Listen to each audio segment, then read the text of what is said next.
Hello दोस्तों, हम फिर आ गए थे कहानी प्यार ही संसार है जिसको लिखा है हमारे प्रिय लेखक पूजा ठाकुर जी ने, और उसका क्रेडिट भी इन्हीं को जाता है। तो दोस्तों, हमारी इस कहानी के पूरे पूरे एपिसोड नंबर आपके 20 हो चुके हैं। हम देखते हैं आने वाले एपिसोड में क्या होता है। शुरू करते हैं एपिसोड नंबर 21 और देखते हैं कहानी में क्या होता है। रायचंद मेंशन रायचंद मेंशन में एक नियम हमेशा से था, और वो नियम खुद वीरेंद्र रायचंद ने ही बनाया था। वीरेंद्र रायचंद का मानना था कि चाहे दिन भर कहीं भी बिताओ, लेकिन सुबह की शुरुआत हमारे परिवार के साथ ही होनी चाहिए। इसलिए कुछ भी हो जाए, सुबह का ब्रेकफास्ट सब एक साथ ही करते थे। रोली और माहिर डाइनिंग टेबल पे आके बैठते हैं।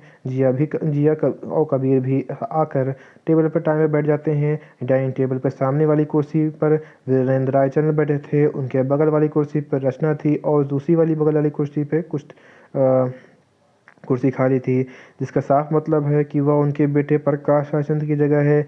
मिस्टी और राजीव भी अपनी अपनी कुर्सी पर बैठे हुए थे।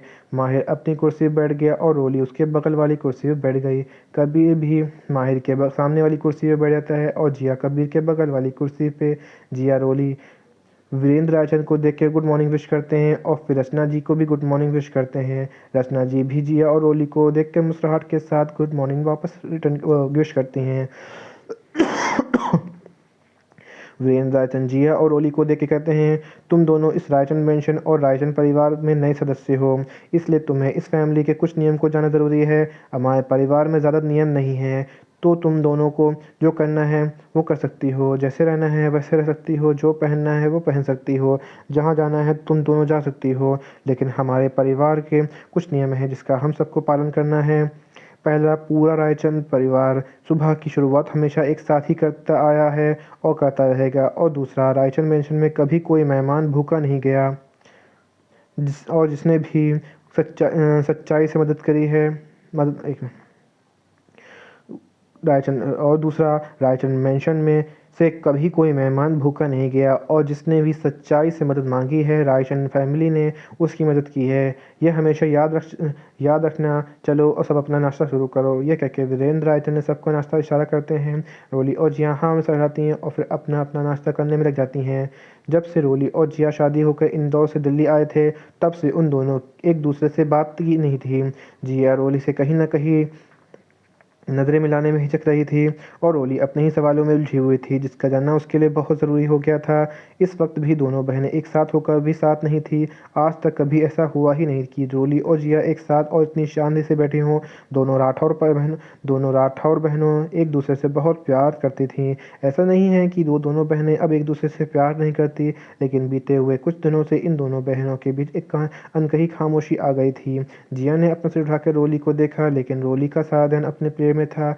जिया थोड़ा निराश हो जाती है। कभी धीरे से जिया का हाथ थाम के उसे शांत रहने का इशारा करता है। ऐसा नहीं था कि रोली को एहसास नहीं था कि जिया उसे देख रही है, बल्कि उसका ध्यान परेड में नहीं, जिया के ऊपर ही था। वो अपनी तिरछी निगाहों से जिया को ही हर मोमेंट पे नजर रखे रही थी। उसने ये भी देख लिया था कि कभी उसकी बहन का हाथ पकड़ रखा था और उसे धीरज दे रहा था। रोली के मन में अब चीज़ें और गहरी होती जा रही थी। उसे अब जल्द से जल्द सब कुछ पता करना था, लेकिन उसे कल तक का इंतज़ार करना ही होगा, जब जय उसे इन्वेस्टिगेशन फाइल देगा।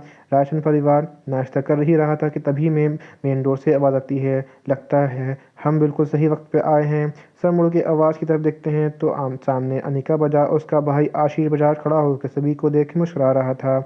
अनिका और आशीष वीरेंद्र राजन के पास आके उनके नमस्ते दादाजी कहते हैं।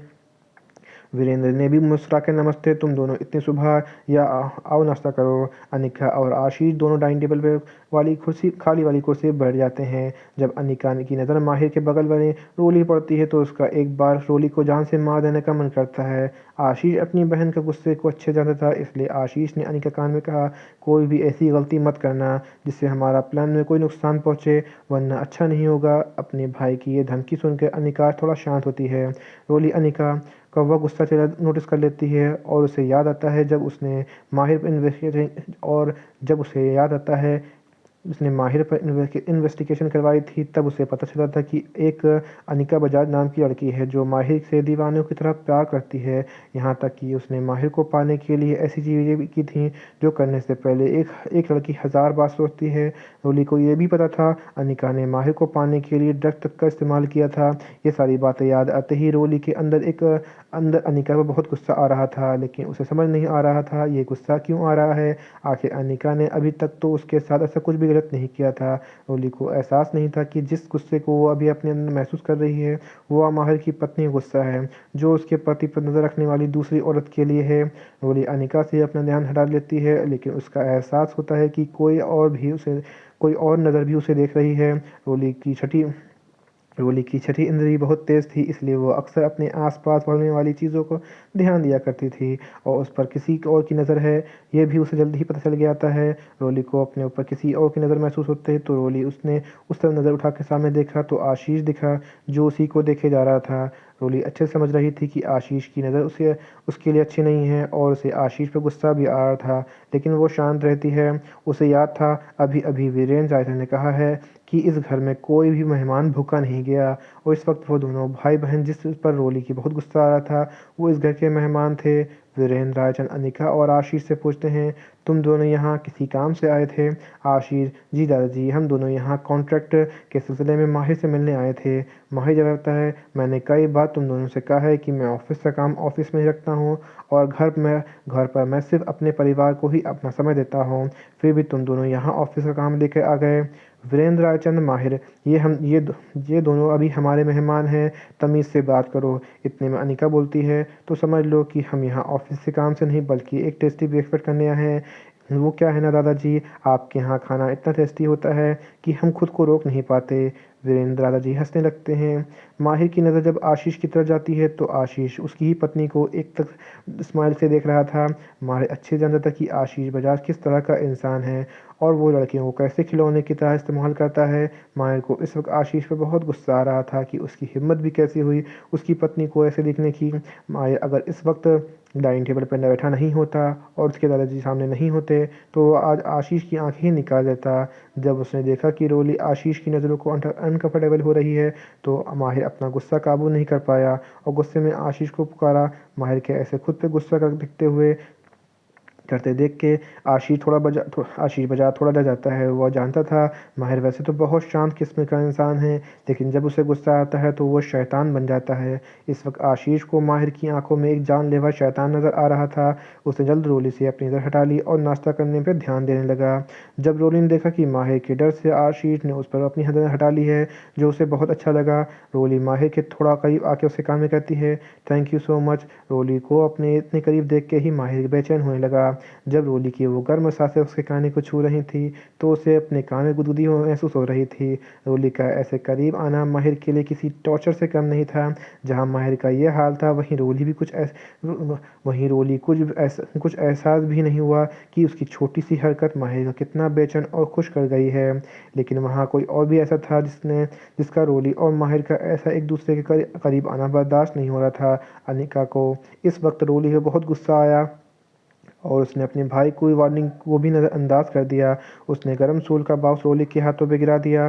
सूप का बाउल ज़्यादा गर्म तो नहीं था, लेकिन उसने रोली को सॉफ्ट और मुलायम स्किन लाल ज़रूर कर दिया। अनिका नाटक करते हुए, आई एम सॉरी, मुझे ये गलती से हो गया। इससे पहले कि आगे अनिका कुछ और बोल पाती, जिया ने उसके गाल पे एक ज़रूर थप्पड़ रसीद दिया। जिया, गुस्से में तुम्हें दिखता नहीं है, ये तुमने डाइनिंग टेबल पर खाना तमीज़ पे नहीं। एक मिनट। बोल पाती जिया ने उसके गाल पे चप्पल रसीद दिया। जिया गुस्से में, तुम्हें दिखता नहीं, ये तुम्हें डाइनिंग टेबल पे खाने की तमीज़ नहीं है, और अगर नहीं है तो जाकर पहले सीख के आओ। जिया की इस बात पे तो अनिका को बहुत गुस्सा आया, लेकिन वो जानती थी कि जिया से पंगा लेना अभी उसके फेवर में नहीं होगा। उसने जैसे ही सर उठाया तो देखा उसका भाई उसे गुस्से ही से घूर रहा था। भले ही किसी को समझ न आया हो या ना आया हो, आशीष को सब समझ आ गया था कि उसकी बहन ने जानबूझ के किया है। जिया ने जो थप्पड़ अनिका को मारा था कि, और यहीं पे कहानी का एपिसोड नंबर आपका 21 कंप्लीट होता है। सो दोस्तों, मुझे लगता वक्त है तो मैं इसी में कहानी का एपिसोड 22 ऐड करता हूँ और देखता हूँ आने वाली कहानी में क्या होता है। शुरू करते हैं एपिसोड नंबर 22। जिया के थप्पड़ जोरदार तमाचे से पूरा डाइनिंग टेबल गूंज पड़ा था। सब हैरान होकर जिया को ही देखे जा रहे थे। इनफैक्ट कभी भी जिया को इतने गुस्से में देख के हैरान था जितना वो जिया को जानता था। जिया बहुत ही शांत रहने वाली लड़की थी, उसे मुश्किल से ही गुस्सा देखा जा सकता था। वीरेंद्र रायचंद्र जिया से कहा, जिया माना कि अनिका से गलती हुई, पर इसका यह मतलब नहीं तुम घर आए मेहमान पे ऐसे हाथ उठाओ। जिया ने वीरेंद्र राठौड़ की तरफ देखकर कहा, आई एम सॉरी दादाजी, मुझसे गलती हो गई। जिया रोली को देखने के लिए उसके पास जाती है। जिया जब रोली का हाथ देखती है तो उसे तो अनिका पे बहुत गुस्सा आता है। जिया रोली का हाथ पकड़ के उसे अपने कमरे में बैंडिंग के लिए ले जाती है। जाने से पहले वो अनिका को घूरना नहीं भूली।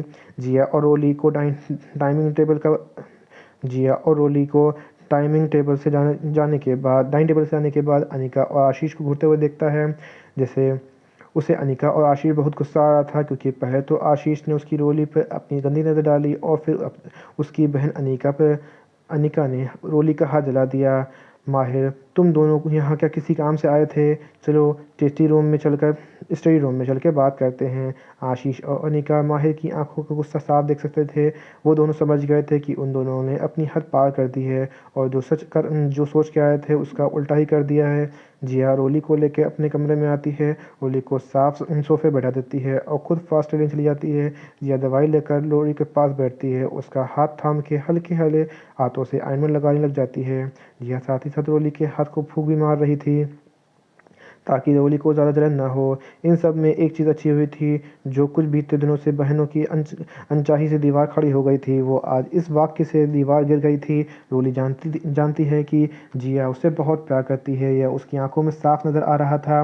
रोली के चेहरे पे एक हल्की सी मुस्कुराहट आ जाती है। उसे अपनी बहन बहुत ही प्यारी लग रही थी। जब जिया ने देखा कि रोली उसे ही देख के मुस्कुरा रही है तो जिया ने पूछा, तुझे दर्द नहीं हो रहा है? रोली, हो तो रहा है, तो फिर तुम मुस्कुरा क्यों रही हो? कोई कॉमेडी सीन चल रहा है क्या? रोली, हाँ मैंने देखा ना। जिया, कौन सा सीन? रोली, वही सीन जो थोड़ी देर पहले आपने नीचे किया था। जिया समझ गई कि रोली अनिका को मारे वो थप्पड़ की बात कर रही है।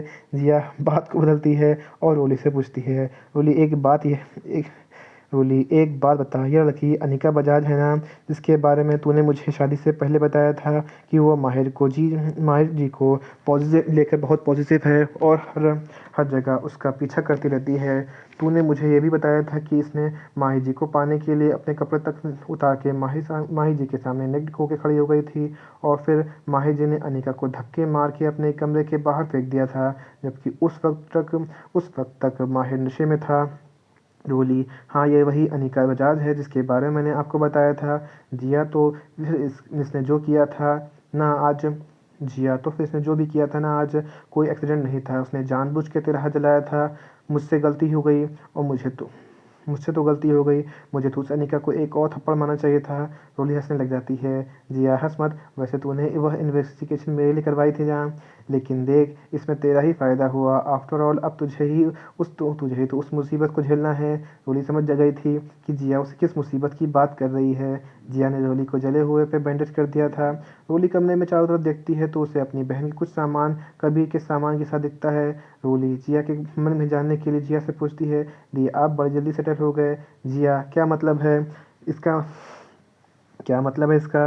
बोली, कुछ नहीं, मेरा मतलब आपका सामान बहुत जल्दी आपने सेट कर लिया, मेरा तो अभी तक पैसे ही पड़ा है। हाँ हाँ रोली, वो कबीर जी ने मदद की थी इसलिए काम थोड़ा जल्दी ख़त्म हो गया। ये कहते हुए जिया रोली की नज़र से बचने की कोशिश कर रही थी। रोली सोफे पर खड़ी होकर पूरे कमरे को देखने लगती है। रोली, वैसे ही जीजा जी बहुत हैंडसम दिखते हैं। वैसे मैंने जीजा जी तो कहीं कह सकती हूँ ना, चाहे जिन हालातों में ही हो, आप दोनों की शादी हुई हो और अब कबीर जी मेरे जीजा जी हैं। जिया, हाँ क्यों नहीं, तू कबीर को जीजा जी तो ही कहेगी। रोली, हाँ तो मैं क्या कह रही थी, जीजा जी बहुत अच्छे दिखते हैं और उनका तो फिल्म इंडस्ट्री में काफ़ी बड़ा नाम है, तो आपको नहीं लगता कि जीजा जी का किसी मॉडल या एक्ट्रेस से अफेयर भी हो सकता है? क्योंकि उन्हें थोड़ी ना पता था कि एकदम से उनकी शादी आपसे हो जाएगी। तो हो सकता है ना कि जीजा जी की लाइफ में पहले से कोई और हुई हो।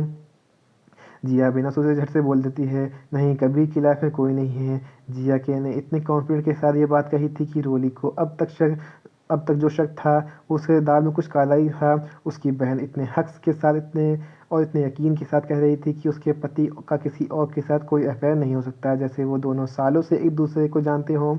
जबकि कबीर और जिया की शादी तो उसकी और माहिर की शादी से अनचाही थी।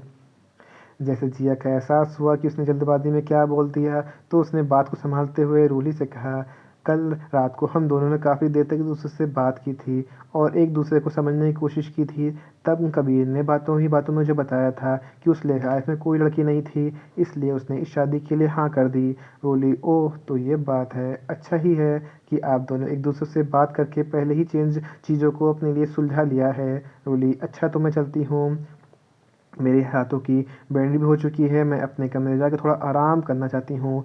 ये कहकर रोली जिया के कमरे में बाहर चली जाती है। रोली के कमरे से बाहर जाते ही कमरे में कबीर अंदर आता है। कबीर जिया को खोया हुआ देखता है तो उसे कंधे पे हाथ रख के पूछता है, क्या हुआ, क्या बात है, तुम इतनी खोई खोई सी क्यों हो? जिया कबीर से कहती है, पता नहीं, मुझे लगता है कि रोली को मुझ पर कोई डाउट है, तभी वो ऐसे घुमा फिरा के अजीब सवाल पूछ रही थी। कबीर, कैसा सवाल? जिया लंबी सांस लेती है, छोड़ो इन सब बातों को, तुम ये बताओ कि वो लड़की अनिका बाजार यहाँ क्या कर रही थी, और ये वो हमेशा यहाँ मुंह उठा के कभी भी चली आती है। कबीर हंसने लग जाता है।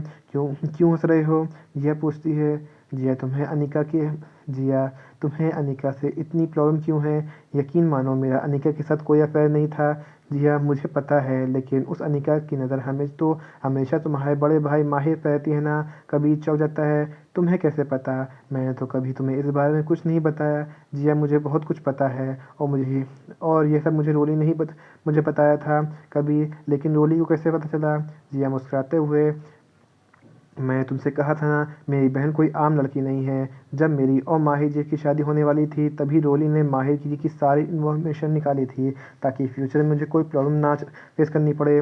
उसी में इस अनिका बजाज के बारे में सारी इन्फॉर्मेशन थी, यहाँ तक कि छोटी से छोटी भी। कबीर हैरान होता है, पर जो इन्फॉर्मेशन किसी के हाथ नहीं लग सकती, वो इन्फॉर्मेशन तुम्हारी बहन रोली को कैसे लग सकती है?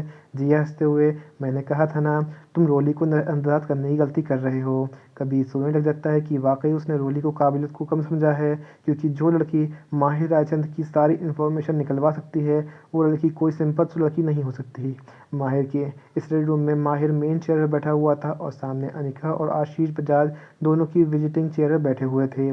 आशीष ने माहिर से माफ़ी मांगते हुए, आई एम सॉरी माहिर, अनिका से वो गलती से हो गया, उसका कोई गलत इरादा ही नहीं था। आशीष ने धीरे से अनिका को भी बोलने का इशारा किया।